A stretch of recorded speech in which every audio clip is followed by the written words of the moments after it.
Hello from Studio K308 in Mechanicsville, Virginia.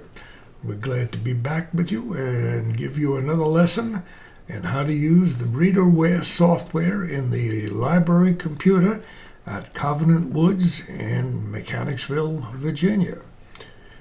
Today we're going to learn how to edit books that are already in the database. So hang on to your seat, because here we go.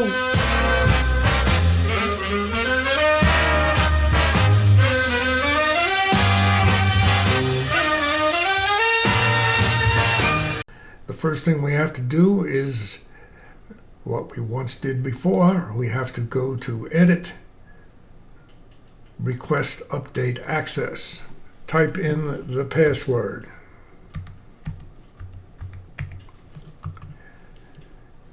Watch the screen blink. We now have update access, and we want to know how we can make changes to this database.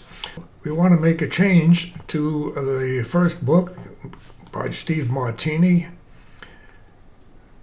So we just click on that particular, we clicked on the author, so we got all of Steve Martini's books. We'll click on the top green arrow, and up comes this book. We click on Edit.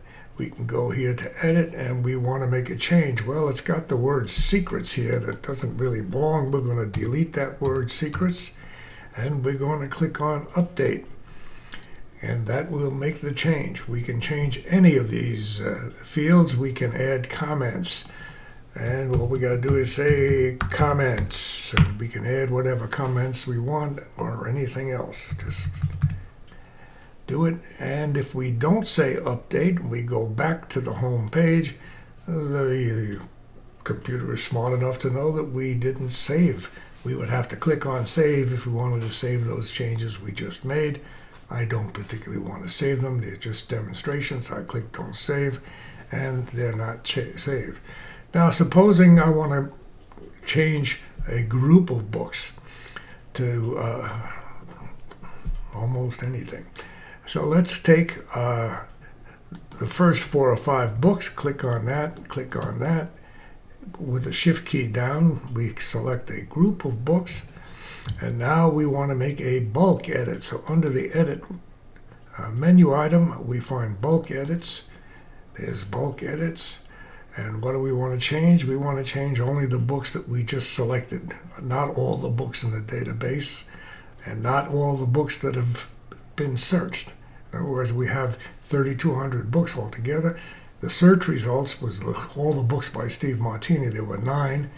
And then the currently selected, we selected 5 of the 9. That's what we want to change. We click next, and we get to go by column. Let's take a particular column that we want to change. Let's change location. Here's location. And I change location, and I want to put these books in a new place, so I want to change location to nonfiction. That's what I do. I click on nonfiction, so now those books will get changed to nonfiction. Hit next, there it says it's done, next, and finish. And here are these books. They're now located in nonfiction. So we changed all 2, 4, 5 of the 6 of those books all at one time. Now I'll click on Steve Martini once again. Let's get to all books. And click on Steve Martini. Here's all the books by Steve Martini, but only the ones that we chose before are now changed to nonfiction.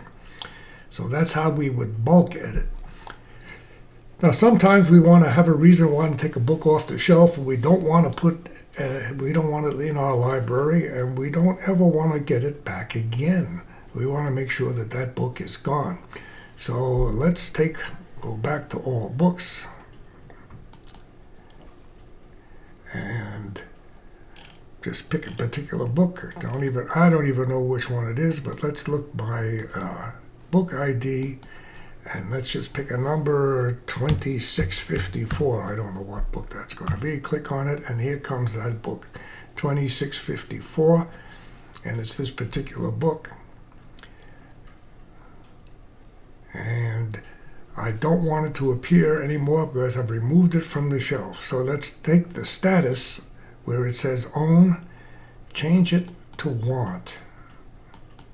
It's now want. Click update. Let's remember this book. It's 2654. Update. No matching books found. It's gone. Okay. Go back to home. And there's no books. Go to all books. We're going to say OK. Go to all books. There they are. Let's search for book number 2654. Search. No book found. It's like that book is gone, right? Okay, watch what happens when I go to, instead of that, I click status and want and click, and 2654 should be in this list. 2654, there it is. All right, so I can still find it because I have to look specifically for ones that say want. Well, the important part about this is when I go to add a new book, if I try to add that same book, it would come up and tell me it's a duplicate of one that's in the database. So I would never add that book again because I've left it on the database but not showing. So it can't be found, it can't be searched for unless you look for which books are under the want category. And that's our story for today. So we've learned how to make changes to the database and how to basically remove books from the database. Yes, we can delete books, but if you delete a book, you lose track of all the information that you previously had. So by changing it to want, you've taken it out. Nobody will know it's there except you, and you are the editor. So there you go. Have a great day and see you again next time.